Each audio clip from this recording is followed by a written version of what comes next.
নমস্কাৰ নিয়মীয়া যোগ প্ৰাকৃতিক চিকিৎসা কেন্দ্ৰৰ পৰা অন্য এটা ভিডিঅ'লৈ মই পুনৰবাৰ সকলোকে স্বাগতম জনাইছো। আশা কৰো আপোনালোক সকলো ভালে আছে নহয় জানো।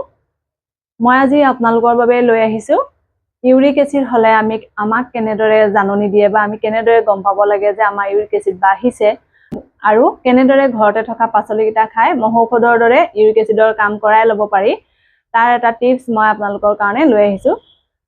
আশা কৰো নিশ্চয় আপোনালোক উপকৃত হ'ব।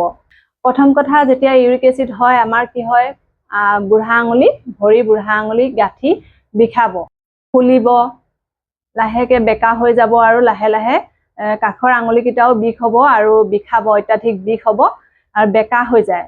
তাৰ লগতে ভৰি পানী গাঁঠি ফুলিব তাৰ লগতে গোটেই গা বিষ হয় আঁঠু বিষ হয় লাহে লাহে পাচাবৰ পৰিমাণো কমি যায়। তেতিয়া আমি গম পাম যে আমাৰ ইউৰিক এচিড হৈছে। গতিকে ইমানখিনি হ'বলৈ আপোনালোকে নিদিব তাৰ আগতে আপোনালোক সতৰ্ক হ'ব।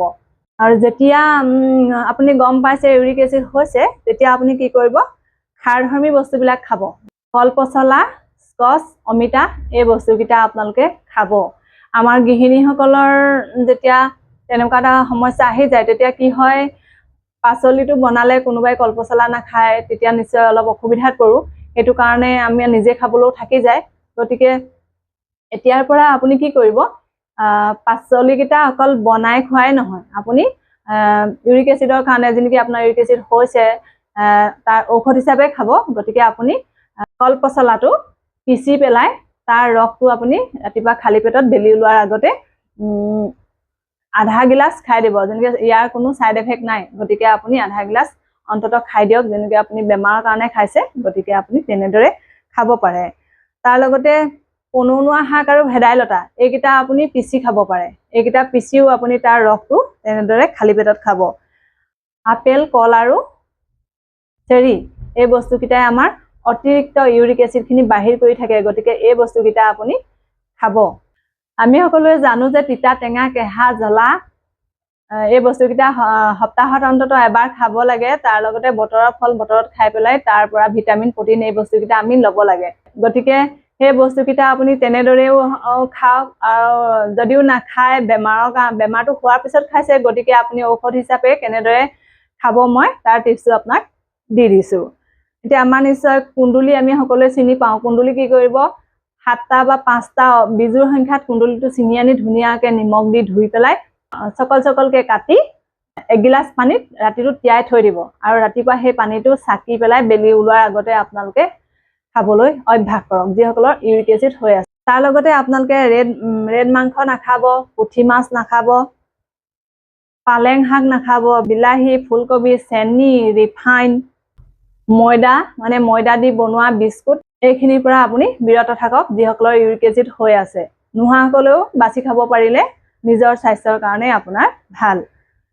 পানী বেছিকৈ খাব। গতিকে ইউৰিক এচিডখিনি বাহিৰ কৰি থাকিব লাগিব। গতিকে আপুনি পানী বেছিকৈ খাব। কেঁচা নিমখ নাখাব। নিমখ দি বনোৱা অত্যাধিক নিমখ দি বনোৱা বিস্কুটেই হওক বা ভুজিয়াই হওক এই বস্তুকেইটাৰ পৰা আপুনি বিৰত থাকক। চবখিনি নাখাব খাব কৈ থাকিলে আপোনালোকে হয়তো মোক বেয়া পাবও পাৰে। কিন্তু যিসকলৰ বেমাৰ আছে তেখেতলোকে মানি চলক। লগতে কি কৰিব তাৰ লগতে আপোনালোকে কি কৰিব দুপৰ টেঙা পাত আৰু এল'ভেৰা জুচ দুপৰ টেঙাটো 7 খিলা 5 খিলা তেনেকৈ বিজুৰ সংখ্যাত লৈ পিচি পেলাই তাৰ ৰসটোৰ লগত এল'ভেৰা জুচ এচামুচ মিক্স কৰি আপোনালোকে খালী পেটত খোৱাৰ অভ্যাস কৰক। আমি সকলোৱে জানো যে ইউৰিক এচিড হ'লে দৰিকণা মাছ আৰু মোৱা মাছ এই বস্তুকেইটা খাব লাগে। গতিকে সেই মাছ দুবিধ কেনেকৈ খাব লাগে সেইটো মই আপোনালোকক শিকাই দিছোঁ। আপোনালোকে ধৰক তৰকাৰী বনাইছে এই ধৰক পনৌনোৱা শাক মুঠিও আপুনি বনাব পাৰে। পনৌনোৱা শাক এমুঠি আপুনি বনাইছে সেই শাক মুঠি নমোৱা 5 মিনিটৰ আগত আপুনি অলপমান মোৱা মাছ নতুবা দৰিকণা মাছকেইটা ধুনীয়াকৈ নিমখ দি ধুব আৰু নমাবলৈ থকা 5 মিনিট বা 7 মিনিটৰ আগত আপুনি মাছকেইটা তাত দি দিব। দি পেলাই সেই মাছকেইটা আপুনি গোটেই তৰকাৰীখিনি খাবও পাৰে নাখাবও পাৰে সেইটো আপোনাৰ কথা। নাখালেও একো কথা নাই। কিন্তু আপুনি তাৰ যিটো তাৰ ৰস ওলাব বা যিটো তাৰ জোল হ'ব মাছৰ সেই জোলটো আপুনি খাব পাৰে। তেনেদৰে খাই আপুনি তাৰ মহৌষধৰ দৰে মোৱা মাছ আৰু দৰিকণা মাছকেইটা কাম কৰাই আপোনাৰ ইউৰিক এচিডখিনি আপুনি বাহিৰ কৰি ল'ব পাৰে।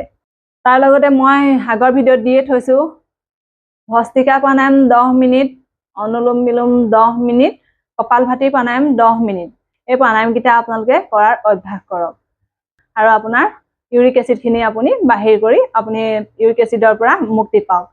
তাৰ লগতে এটা মই কথা কৈ যাওঁ যে ইউৰিক এচিডৰ কাৰণে এই ভিডিঅ'টো দিবলৈ মোক বহুত দিনতেই মেছেজ কৰিছিল, গতিকে মই তেখেতৰ ওচৰত আজি ক্ষমা মাগিছোঁ। মই দুখিত যে তেখেতক ভিডিঅ'টো মই সোনকালে দিব পৰা নাছিলোঁ। গতিকে আপোনালৈ মই স্পেচিয়েলি এই ভিডিঅ'টো আগবঢ়াইছোঁ। গতিকে আপুনি মই কোৱাৰ ধৰণে কৰি বা মই দেখাই দিয়াৰ ধৰণে বা মই যেনেদৰে খাব দিছোঁ তেনেদৰে খাই আপুনি ইউৰিক এচিডৰ পৰা মুক্তি পাব বুলি মই আশা কৰিছোঁ। গতিকে সকলো সুস্থ থাকক, নিৰোগী হৈ থাকক, সতৰ্ক হওক। আমাৰ নিশ্চয় আজিকালি বেমাৰৰ প্ৰত্যেকৰ ঘৰে ঘৰে বেমাৰৰ পৰিমাণ নিশ্চয় বাঢ়ি গৈছে। গতিকে আমি এই বেমাৰৰ পৰা কেনেদৰে মুক্তি লাভ কৰিব পাৰোঁ তাৰ বাবে নিশ্চয় সকলোৱে চেষ্টা কৰক। নিশ্চয় সকলো নিৰোগী হৈ থাকিব। অন্য এটা ভিডিঅ'লৈ মই আকৌ আহিম। আজিলৈ ধন্যবাদ।